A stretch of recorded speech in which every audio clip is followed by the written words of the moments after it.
নমস্কার। অত্যন্ত সুখবর, যেখানে দেখা যাচ্ছে বাংলার যুবসাথী প্রকল্পের ফর্ম ফিল আপ অনলাইনের মাধ্যমে কিন্তু শুরু হয়ে গেছে। আমাদের একটা চিন্তা হচ্ছিল, যেহেতু ক্যাম্পের সংখ্যা খুব কম, একটা বিধানসভায় একটা কি দুটো ক্যাম্প হচ্ছে, সেক্ষেত্রে প্রচুর ভিড় হবে। এখন কিন্তু আর ওই চিন্তা নেই। এখন কিন্তু আপনারা অনলাইনের মাধ্যমেও বাংলার যুবসাথী প্রকল্পের ফর্ম জমা করতে পারবেন বাড়িতে বসেই। কোথাও যাওয়ার দরকার নেই। এক্ষেত্রে ফর্ম ফিল আপের নিয়ম কি আছে, কি ডকুমেন্টস আপলোড করতে হচ্ছে, একই রকম কিনা সেটাও দেখে নেব। সবার আগে আপনাদের ডেসক্রিপশনে দেওয়া লিঙ্ক থেকে এই ওয়েবসাইটে চলে আসতে হবে। এটা অফিসিয়াল ওয়েবসাইট। এখানে আসার পর বাংলার যুবসাথী বলে একটি অপশন পেয়ে যাবেন। তার পাশে ক্লিক টু অ্যাপ্লাই, এই অপশনটায় আপনাকে ক্লিক করতে হবে। এখানে ক্লিক করার সঙ্গে সঙ্গে এই টাইপের একটি অপশন খুলে যাবে, যেখানে আপনাকে কি ডকুমেন্টস আপলোড করতে হবে সেটা দেখুন বলা হয়েছে। আগে কি আপলোড করতে হবে সেটা দেখে নেওয়া যাক। প্রথমে বলা হয়েছে মাধ্যমিকের অ্যাডমিট কার্ড, পিডিএফ অনলি, মাধ্যমিক বা সমতুল পরীক্ষা। যদি মাধ্যমিক আপনি দিয়ে না থাকেন, ওই লেভেলের অন্য কোনো পরীক্ষা দিয়ে থাকেন, তার অ্যাডমিট কার্ড আপলোড করতে হবে পিডিএফ কপিতে, ম্যাক্সিমাম 2 MB সাইজ। তারপর মাধ্যমিক এবং সমতুল পরীক্ষার মার্কশিট অথবা সার্টিফিকেট, এটা আপলোড করতে হবে। এটাও পিডিএফ ফরম্যাটে 2 MBর মধ্যে। সব ফাইলই কিন্তু পিডিএফ ফরম্যাটে 2 MBর মধ্যে। তারপর হচ্ছে আপনার আধার কার্ড, এটা আপলোড করবেন। আপনার ভোটার কার্ড, এটা আপলোড করতে হবে। ব্যাংকের পাসবই আপলোড করতে হবে। যদি আপনি জেনারেল ব্যতীত অন্য কোনো ক্যাটাগরি হয়ে থাকেন, তাহলে SC ST OBC certificate upload করতে পারেন। এবার অনেকে বলতে পারেন, আমি SC বা OBC সার্টিফিকেট অ্যাপ্লাই করেছি, এখনো হাতে পাইনি, সেক্ষেত্রে কি করব? দেখুন, প্রত্যেককেই কিন্তু 1,500 টাকা করেই দেবে। সেক্ষেত্রে আপনি জেনারেল হিসেবেই অ্যাপ্লাই করবেন। যদি আপনি কোনো কাস্ট ক্যাটাগরির অন্তর্ভুক্ত হয়ে না থাকেন, সেক্ষেত্রে এটা আপলোড করতে হবে না। তারপর একটা colour passport size photo upload করতে হবে, জেপিইজি অথবা পিএনজি ফরম্যাটে 1 MBর মধ্যে। আর আপনার সিগনেচার আপলোড করতে হবে 1 MBর মধ্যে, জেপিইজি অথবা পিএনজি ফরম্যাটে। আর আপনার ফোন নাম্বারটা দরকার, সেখানে একটি ওটিপি যাবে।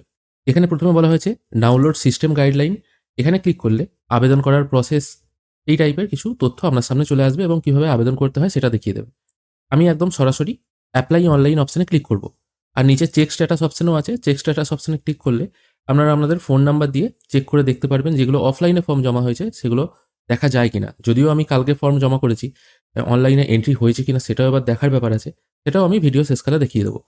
আমি আপাতত ব্যাক করে অ্যাপ্লাই অনলাইন এই অপশনটায় ক্লিক করব। এখানে ক্লিক করার সঙ্গে সঙ্গে এখানে আপনার প্রথমে ফোন নাম্বার, তারপর ক্যাপচা পুট করে গেট ওটিপি/সিক্রেট পিন, এই অপশনটায় ক্লিক করতে হবে। এরপর একটি নতুন সিক্রেট পিন, যে ফোন নাম্বারে আপনি পুট করেছেন সেখানে চলে যাবে। এটাকে জাস্ট ওকে করে দেবেন। এবার আপনার ফোনে যে এসএমএসটি যাবে, সেই এসএমএসটিতে একটি 6 সংখ্যার ওটিপি থাকবে। সেই ওটিপিটি এখানে পুট করে ভেরিফাই পিন করবেন। এরপর আপনাদের সামনে মেন যে ফর্মটা আছে সেটা ওপেন হয়ে যাবে। প্রথমে আপনার ফোন নাম্বার এখানে লেখা থাকবে, এটা আপনি আর চেঞ্জ করতে পারবেন না। তারপর আপনার আধার কার্ড নাম্বারটা এখানে পুট করে দেবেন। তারপর বেনিফিশিয়ারি নেমের জায়গায় মাধ্যমিকের সার্টিফিকেট বা মাধ্যমিকের অ্যাডমিট অনুযায়ী আপনার যে নামটি ছিল সেটা ফার্স্ট নেম, মিডিল নেম এবং লাস্ট নেম এই হিসাবে বসিয়ে দেবেন। বিবাহিত মহিলা যারা আছেন, যাদের বিবাহের পর টাইটেল চেঞ্জ হয়ে গেছে, তাদেরও কিন্তু মাধ্যমিকের সময় যে নামটা ছিল সেই নামটাই দিতে হবে। তারপর আপনার ফোন নাম্বার, যেটা ব্যাংক অ্যাকাউন্টের সঙ্গে লিঙ্ক আছে, সেটা এখানে শো হবে।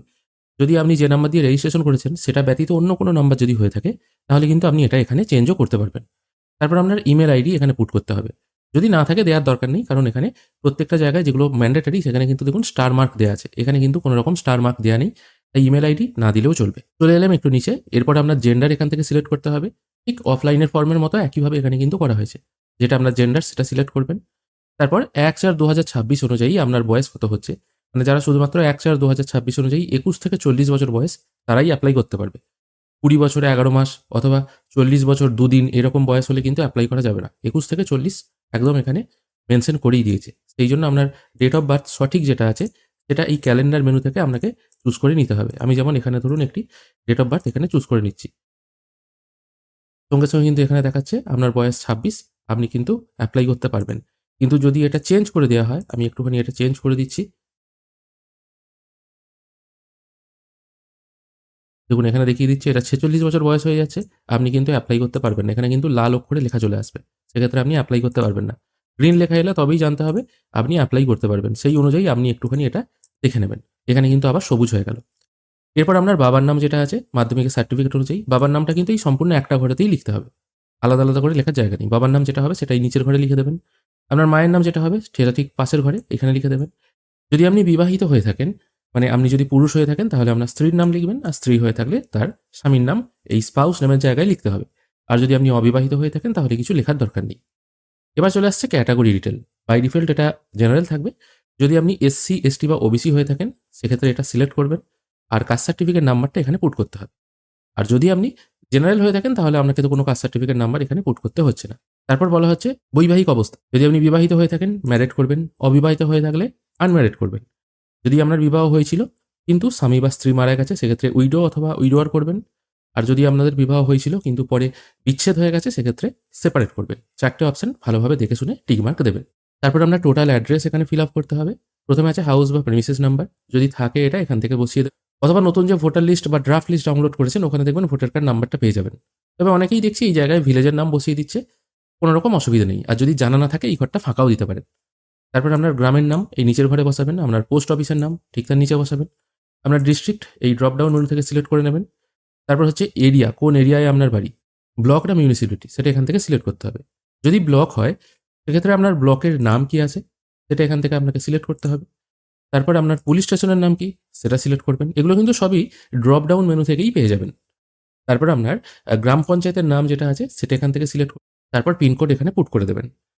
ভিডিও করাকালীনই আমার মনে হয়েছে অনেকের হয়তো ব্লকের নাম বা গ্রাম পঞ্চায়েতের নাম এখানে নাও থাকতে পারে। ওয়েবসাইট যেহেতু রাতের দিকে লঞ্চ হয়েছে আজকেই, সেই জন্য হয়তো অতটা আপডেটও হয়নি।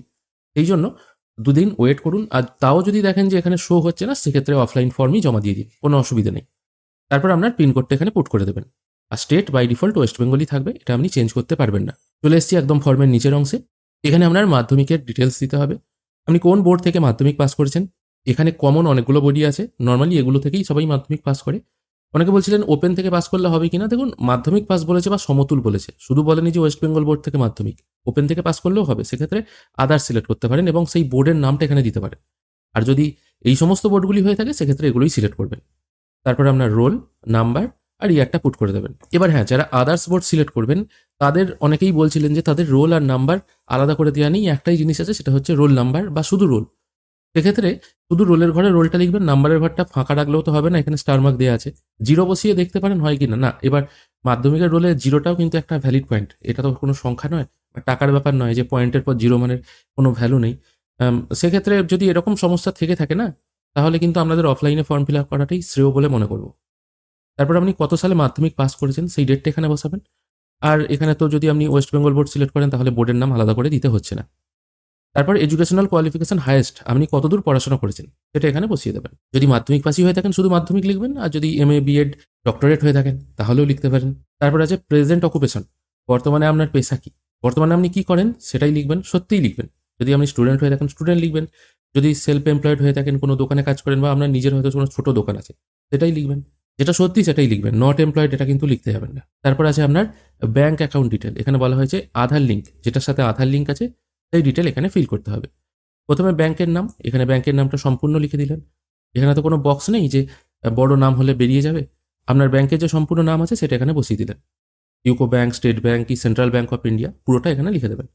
তারপর ব্রাঞ্চের নাম কি আছে সেটা পাসবই দেখে দেখে সুন্দর করে এখানে লিখে দেবেন। তারপর ব্যাংক অ্যাকাউন্টের নাম্বার সেটা এখানে লিখবেন এবং আইএফএসসি কোড এটা পরের ঘরে লিখবেন। একটু নিচের দিকে চলে আসছি, শেষ অপশনে বলা হচ্ছে আপনি গভর্নমেন্টের কাছ থেকে কোনো রকম ভাতা পাচ্ছেন কিনা, এটা ইয়েস অথবা নয় উত্তর দেবেন। এখানে দেখুন বলা হয়েছে আপনি কিন্তু এডুকেশনাল বেনিফিট বা স্কলারশিপ পেলেও এই ভাতা পাবেন। আর যদি দেখা যায় আপনি এরকম কিছুই পান না এবং সরকারের কাছ থেকে অন্যান্য যে সুযোগ সুবিধাগুলো আছে, সামাজিক সুরক্ষা যেগুলো যোজনা ভাতা দেয় আর কি, সেরকম যদি আপনি কিছুই না পেয়ে থাকেন তাহলে নো করে দেবেন, তাহলে এই ঘরটা অটোমেটিক আউট হয়ে যাবে। তারপর সেভ বেসিক ডিটেল এই অপশনটায় ক্লিক করবেন। এরপর আপনাকে আপলোড করতে হবে আপনার ডকুমেন্টস। প্রথমেই বলে দিলাম কি কি আপলোড করতে হবে। আবারও বলছি, মাধ্যমিকের অ্যাডমিট কার্ড, মাধ্যমিকের মার্কশিট অথবা সার্টিফিকেট, আধার কার্ড, ভোটার কার্ড, ব্যাংকের পাসবই, কাস্ট সার্টিফিকেট যদি থাকে দেবেন, যদি জেনারেল হন দেওয়ার দরকার নেই, আর পাসপোর্ট সাইজ ফটো, সিগনেচার, এগুলো সব আপলোড করতে হবে।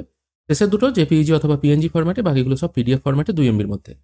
আমি এখান থেকে চুজ ফাইল অপশনে ক্লিক করে সবকটা ডকুমেন্টস আপলোড করে নিয়ে সেভ ডকুমেন্টস করব। এখানে ফাইনাল সাবমিট করার অপশন দিচ্ছে, এখানে ওই একই রকম সেলফ ডিক্রিয়েশন ইংরেজিতে লেখা আছে, যেখানে আপনি সবকিছু তথ্য সঠিক দিচ্ছেন, আপনি ওয়েস্ট বেঙ্গলেরই বাসিন্দা, কোনো ভুল তথ্য দিলে আপনার এগেনস্টে ব্যবস্থা নেওয়া হবে, এরকম কথাগুলো এখানে লেখা আছে। আমি আপাতত এই সেলফ ডিক্লারেশন এই অপশনটায় টিক মার্ক দিয়ে ফাইনাল সাবমিট এই অপশনে ক্লিক করব। এখানে ফর্ম সাকসেসফুলি সাবমিট হয়ে গেল এবং একটি অ্যাপ্লিকেশন আইডি কিন্তু এখানে জেনারেট হয়ে চলে এলো। এই অ্যাপ্লিকেশন আইডিটি আপনারা সম্ভব হলে কপি করে রাখবেন, আর এখানে অ্যাপ্লিকেশন ফর্ম পেয়ে যাবেন। এই অ্যাপ্লিকেশন ফর্ম অপশনে ক্লিক করলে আপনারা যে ফর্মটি ফিল আপ করলেন সেটা আপনার সামনে শো হবে। এখানেও কিন্তু দুয়ারে সরকার রেজিস্ট্রেশন নাম্বারের বা ক্যাম্প নাম্বারের যে নাম্বার সেটা কিন্তু রয়ে যাচ্ছে। আমি গতকালকেই বলেছি দুয়ারে সরকারে যদি আপনি অ্যাপ্লাই করেন সেক্ষেত্রে আগে রেজিস্ট্রেশন করতে হচ্ছে, সেখানে একটি রেজিস্ট্রেশন নাম্বার দেওয়া হচ্ছে, সেটা ফর্মের ওপর লিখতে হচ্ছে। এখানেও কিন্তু আপনারা ক্যাম্প নাম্বার পেয়ে গেলেন, এই নাম্বারটা আপনাকে রাখতে হবে ভবিষ্যতে স্ট্যাটাস বা ট্র্যাক করার জন্য। এবার আপনারা স্ট্যাটাস কি করে দেখবেন, স্ট্যাটাস দেখার জন্য চেক স্ট্যাটাস অপশনে ক্লিক করবেন। চেক স্ট্যাটাস অপশনে ক্লিক করার পর আপনার ফোন নাম্বার আর ক্যাপচা পুট করে গেট ওটিপি করবেন।